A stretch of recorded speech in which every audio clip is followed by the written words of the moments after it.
Una vez más, el 24 de marzo es una fecha emblemática que nos sigue convocando a reivindicar el proyecto de país que soñaron y sueñan los 30.000. Ese sigue siendo el faro en el que entendemos y militamos los derechos humanos. Como cada 24, expresamos nuestro repudio a la dictadura cívico-eclesiástica militar, recordamos y reivindicamos la historia de lucha de las y los 30.000, del mismo modo que nuestro encuentro colectivo renueva la voluntad de construir un país con justicia e igualdad. El año que ha pasado ha sido tal vez uno de los más difíciles que nos ha tocado atravesar. La irrupción de una realidad ineludible modificó nuestras vidas, impidiendo que pudiéramos ocupar el espacio público, perturbando nuestros vínculos cercanos, sociales, colectivos. Una pandemia que llegó a un mundo donde avanza la desigualdad extrema, el desprecio por la vida humana y con políticas económicas que solo garantizan la riqueza de los poderosos. En medio de tanta incertidumbre, una vez más, como organizaciones de derechos humanos, movimientos sociales, estudiantiles, sindicales y políticos, nos toca defender el derecho a la vida y la salud.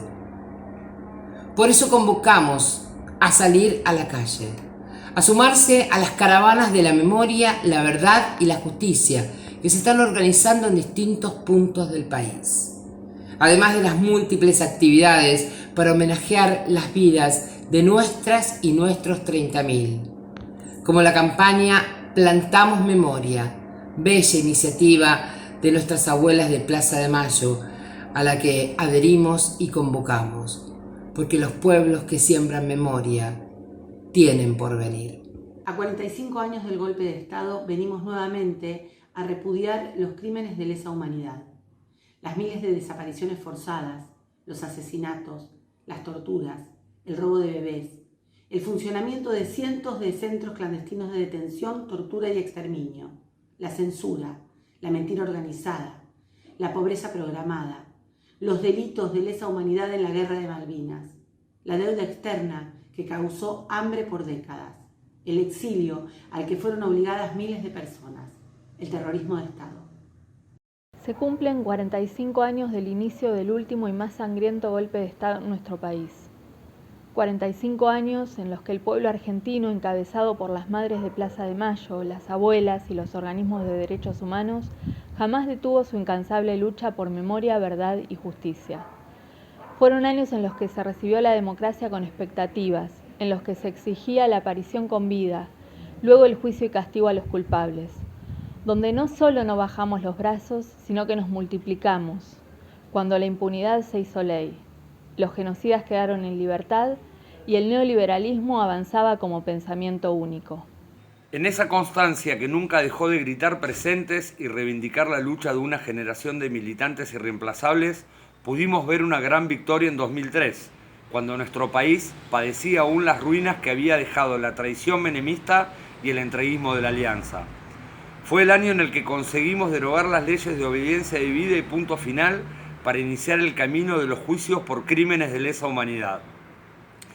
El regreso del neoliberalismo en los 4 años de Macri como presidente nos atrapó nuevamente en un endeudamiento externo ilegítimo y usurero, que una vez más condiciona el desarrollo económico y productivo de nuestra patria, que destruye la industria, el trabajo y que pretende reinstalar el negacionismo del genocidio y la represión.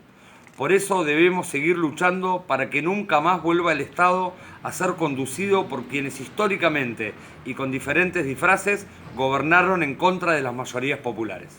Estos sectores económicamente dominantes son los mismos que operaron para concretar los golpes de Estado, tanto en nuestro país como en la región, cada vez que las y los trabajadores lograron conquistas de sus derechos.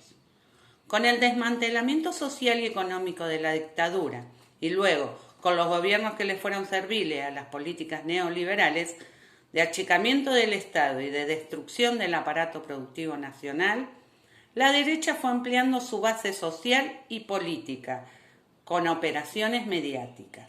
Las Fuerzas Armadas no son hoy el único método para llevar a cabo un golpe de Estado.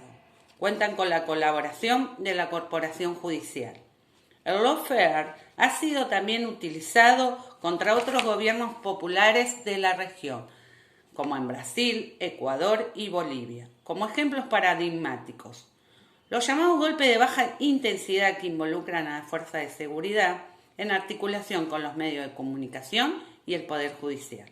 En Argentina, las y los presos políticos fueron una constante de la persecución judicial a los opositores del gobierno de Cambiemos. Milagro Sala, detenida por ser mujer, originaria y por luchadora, presa política del gobierno de Mauricio Macri y del gobernador radical Gerardo Morales, es un emblema de la arbitrariedad judicial que hoy continúa impune.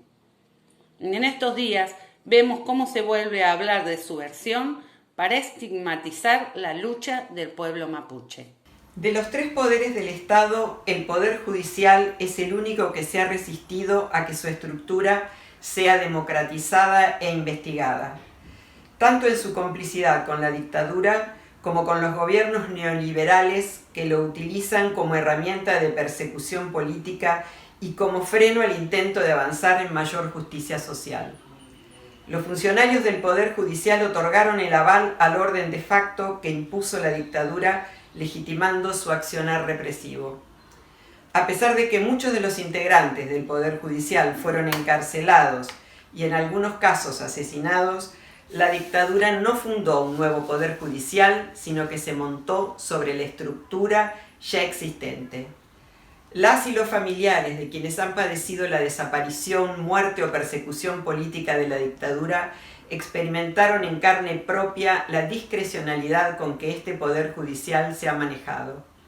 No solo porque aún queda pendiente investigar a quienes han colaborado para que el genocidio se materialice, sino porque se llegó a los juicios después de 40 años y muchos se fueron sin ver justicia. Y tantas y tantos otros aún siguen esperando. Son infinitos los obstáculos que pone la Corporación Judicial para ser juzgada. La justicia patriarcal, junto con la complicidad policial, expone principalmente a las mujeres y diversidades, a quienes desprotege cuando se violan las medidas de exclusión impunemente y no se dimensionan los riesgos para la integridad y la vida de quienes son víctimas de violencia por razones de género. La inacción, la demora y la desvalorización de la palabra de las mujeres en el ámbito judicial dan cuenta de esta situación. Tampoco podemos obviar otras formas de amenazar la democracia.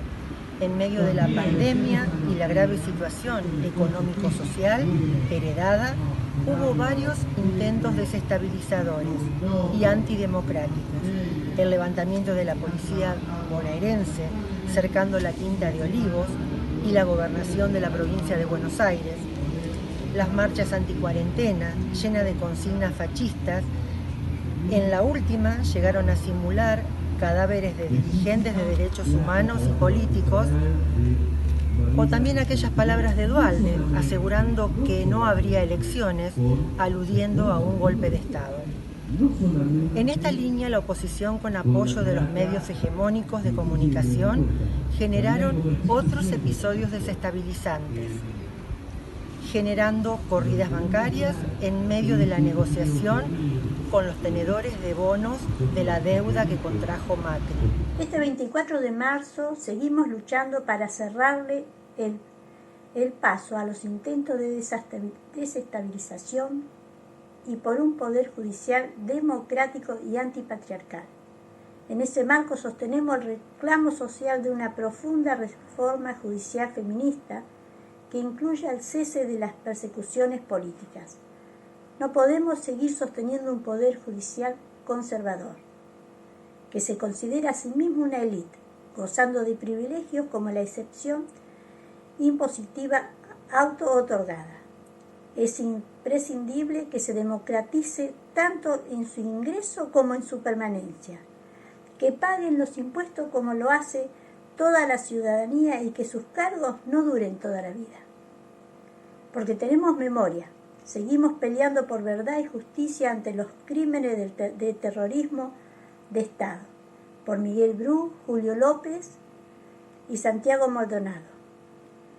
Con la fuerza de haber conquistado la ley de interrupción voluntaria del embarazo, seguimos luchando por justicia ante cada femicidio, transfemicidio y travesticidio, y por ni una menos víctima de violencia y trata, contra la violencia institucional y por la libertad a las y los presos políticos. Seguimos levantando las banderas que llevaron las y los 30.000, por un pueblo y una nación libre, soberana y con justicia social. Por eso decimos, no olvidamos, no perdonamos, no nos reconciliamos. Juicio y castigo, cárcel común perpetua y efectiva a todos los genocidas. Investigación de la complicidad civiles, empresariales y eclesiásticas y judiciales con el golpe de Estado. Aparición de las 400 nietas y nietos apropiados. Libertad a las presas y presos políticos. Aparición con vida de Jorge Julio López. ¿Dónde está Miguel Bru? Basta de femicidios, transfemicidios y travesticidios, ni una menos. Basta de criminalizar al colectivo LGBTI. Basta de violencia institucional y gatillo fácil. Aparición con vida de Carmen Elizabeth Oviedo Villalba y Chita, de 14 años. Justicia por Lilian y María Carmen Villalba. El Estado paraguayo es responsable. Por tierra, techo, trabajo, salud y educación para todos y todas los que habitan nuestro suelo. Con la convicción de que la memoria, la verdad y la justicia y la recuperación de la soberanía y los derechos populares son el camino para conquistar el país que soñaron y soñamos a 45 años del golpe genocida, decimos. 30.000 compañeros y compañeras detenidos, desaparecidos, presentes, ahora y siempre.